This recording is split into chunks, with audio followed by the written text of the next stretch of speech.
BNPB harus dikasih kewenangan besar untuk mengontrol seluruh kebencanaan di tanah air, termasuk urusan-urusan yang lain. Jadi kita ini kebanyakan ada badan ini, badan itu, badannya urusannya sama, sehingga semua punya ego sektoral, semua punya pendanaan. Bikinnya jadi satu, semua digabungin dalam satu rumah, namanya badan apa gitu, Badan Kebencanaan Nasional.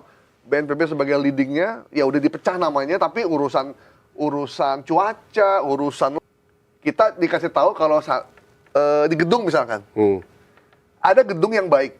Jadi kalau ketika belum mulai, kemudian ada mitigasi bencana tuh. Ya, ada. Bapak Ibu sekalian, gedung ini dilengkapi oleh pintu darurat 1, 2, 3 pakai. Di atas ada kan itu. Orang ada yang merhatiin? Nah, itu masalahnya. Yang merhatiin. Giliran gedung dan juga giliran transportasi umum itu menyediakan informasi itu, masyarakat nggak merhatiin malah.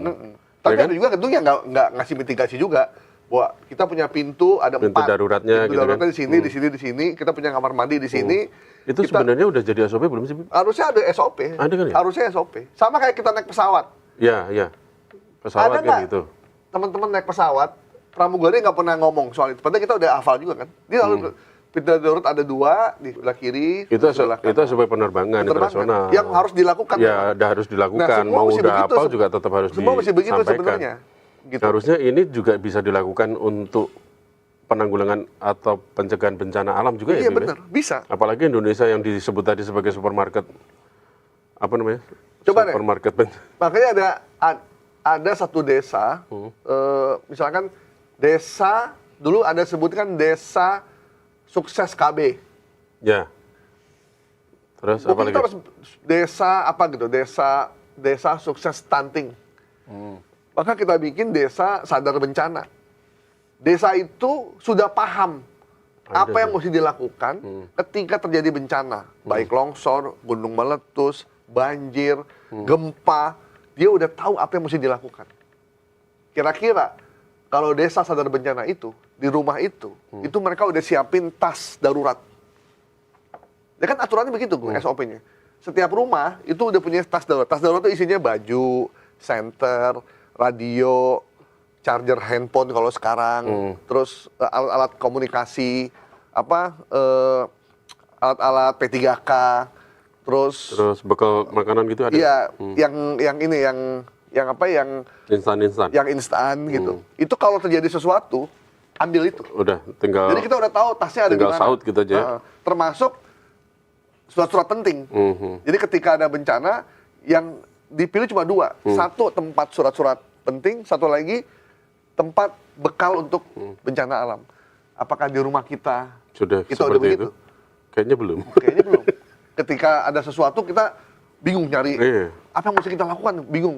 Yang mau dikeluarin kulkas, yang mau dikeluarin padahal yang utama kita keluarkan tuh satu surat-surat penting kita ada di dalam satu bundel. Yang kedua bekal untuk memang untuk kebencanaan, center, periwitan. Ya kalau kita nggak tiba-tiba air bah, kita nggak tahu ada di mana, kita mesti punya periwitan. Maka disiapin tuh periwitan. Makanya kalau kita naik pelampung di kapal kan suka ada periwitan kan, biar dia bunyi atau nyala gitu. Nah 2 ini kita nggak pernah siapin. Kita keluarin itu, begitu kita udah aman, kita mau ngambil barang kita yang lain, monggo. Tapi nyawa ini tidak ada harta sebanding nyawa, makanya selamatin dulu nyawa kita. Benar. Nah, sekarang bagaimana kita membangun kesadaran mitigasi kebencanaan kita? Udah kita lakukan apa belum? Ya, mesti dimulai dari diri kita. Emang sih. Ini Om Teguh udah belum di rumahnya? Belum. Itu pasti belum. belum. Tapi memang Bim, hal seperti itu memang harus didorong ya. Harus didorong oleh masyarakat. Misalnya nih, pemerintah dorong untuk harus punya SIM, harus punya STNK untuk tidak terjaring razia zebra misalnya kan. Nah itu kan kita jadinya aware kan ke situ ya kan. Nah, ini mitigasi juga harus seperti itu kayaknya ya. Masalahnya mitigasi bencana apapun nih ya. Pemerintah masih ngotot, orang bayar. Nah, iya juga sih. Tapi mitigasi bencana ini penting, Bim. Kalau di perkotaan yang terutama kayak kebakaran gitu-gitu ya. Ini juga nggak usah jauh-jauh deh, Pak. Daerah padat. Di mana? Tanjung Priok. Daerah padat. Tambora. Tambora. Ada nggak Udah ada mitigasi? nggak mereka mitigasi bencana kebakaran misalnya? Kelurahannya bikin nggak mitigasi bencana wilayah itu? Saya Saya nggak yakin ya? seumur hidup saya tinggal di Jakarta, kemudian tinggal di Bekasi. Tidak ada sekalipun surat dari lurah, RT, RW tentang peringatan dini kebencanaan, tentang mitigasi bencana, apa yang mesti disiapkan tuh nggak pernah. Tidak pernah ada surat. Fungsi kelurahan itu cuman untuk bikin surat tinggal, bikin KTP, bikin kartu keluarga. Bener. Kalau sekarang ya bansos lah, surat data-data pindah, gitu. itu aja. Yang semuanya ada urusannya sama nilai ekonomi. Sementara himbauan untuk kebencanaan. Hati-hati, BMKG sudah mengeluarkan untuk curah hujan tinggi di bulan ini. Itu nggak ada tuh. Bapak Ibu kemungkinan akan daerah kita sudah sering banjir. Tolong bersihkan got. Tolong siapkan tas darurat. Tolong begini, barang-barang elektronik naikin ke atas. Ada nggak? Ini sorry to say nih ya, Sobat Sindo, saya tidak pernah dapat itu. Dari kelurahan, kecamatan, apapun. Kenapa? Mungkin di daerah-daerah rawan bencana banjir Jakarta gitu mungkin ada nggak sih? Mungkin, tapi saya nggak tahu juga. Daerah saya juga pernah banjir, cuman nggak pernah ada surat itu. Kenapa itu terjadi? Ya karena pemahaman, pengertian mitigasi dari pemerintah daerah itu pun lemah.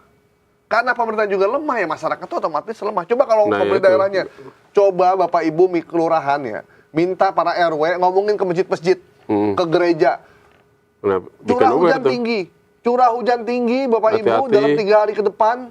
Tolong hati-hati, hujan deras, angin kencang, anak-anak jangan suruh main keluar, siapkan tas darurat.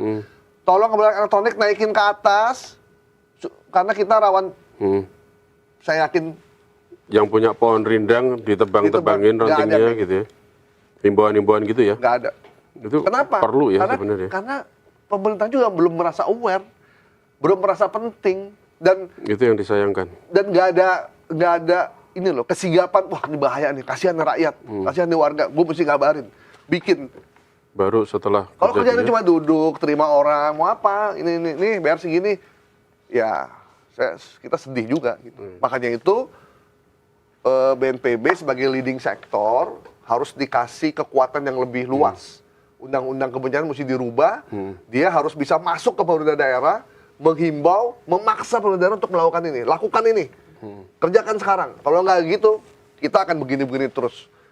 Kita akan tetap menjadi daerah bencana yang kita gagap tiap ada bencana. Itu udah bisa, kalau lihat situasi kayak begini. Tapi ngomong-ngomong setelah bencana ini, menurut Mas Gaib, pemerintah masih gagap nggak sih dalam penanggulangan bencana itu? Udah pasti gagap, awal-awal doang nih, aware semua. Untuk Cilacap ini seperti apa? Iya. Menurutnya? Kita coba lihat dulu, ada satu tayangan yang tentang bantuan ya. Tentang bantuan yang tadi sudah diberikan. Kita coba cek. Nah ini bantuan korban Cilacap. Ke para pengungsi, ini ada 2 dusun Cibuyut sama dusun Tarukahan. Untuk dusun Cibuyut mengungsi di kantor balai desa ini, dan untuk Tarukahan di gedung MTS Pesantren Pembangunan. Bantuan rencananya akan didistribusikan kepada warga-warga yang mengungsi. Namun warga sempat meminta bantuan untuk kebutuhan anak balita dikarenakan popok dan baju anak-anak masih kurang.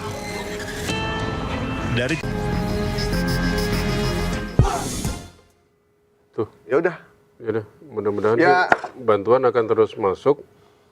Tapi ya saya sih gini ya, saya bukannya pesimis ya. Kalau bantuan aja kita belum terkoordinasi, kebutuhan bantuan tuh apa saja diinfokan, misalkan kebutuhan bayi lebih banyak, kebutuhan anak-anak, popok, yang perempuan pembalut, air bersih yang utama. Air bersih. Itu. Kalau itu aja masih belum terkoordinasi dengan baik, apalagi urusan mitigasi. Makanya itu BNPB harus dikasih kewenangan besar untuk mengontrol seluruh kebencanaan di tanah air.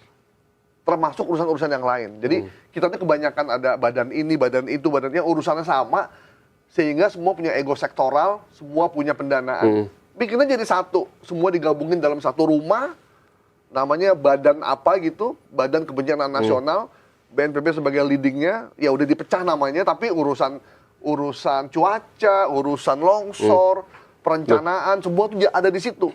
Itu baru terjadi kayaknya kalau sudah terkejadian gitu ya. Iya, makanya harus segera Kalau sudah kejadian baru kayaknya berkoordinasi, tapi nggak tahu ya di luar itu ya. Kalau pengen ada perubahan urusan kebencanaan di tanah air, maka itu mesti dilakukan. Kalau enggak, saya udah sering liputan kebencanaan tuh, baik ikut dengan BNPB, ikut dengan SDM, ikut dengan lembaga-lembaga Dompet Duafa, Tagana lain-lain.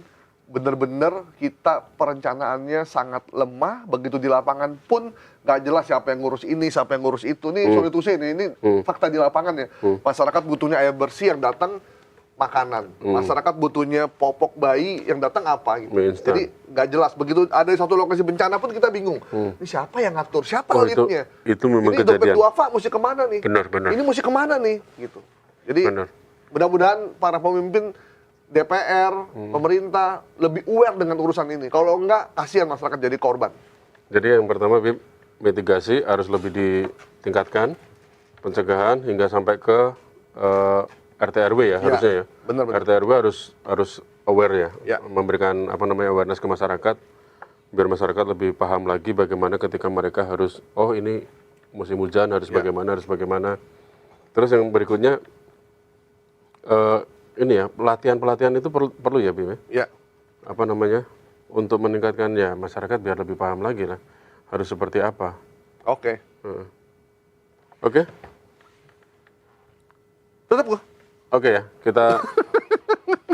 kita cukupkan di dokumen pada sore hari ini, tapi jangan lupa subscribe official komen. Sindo News.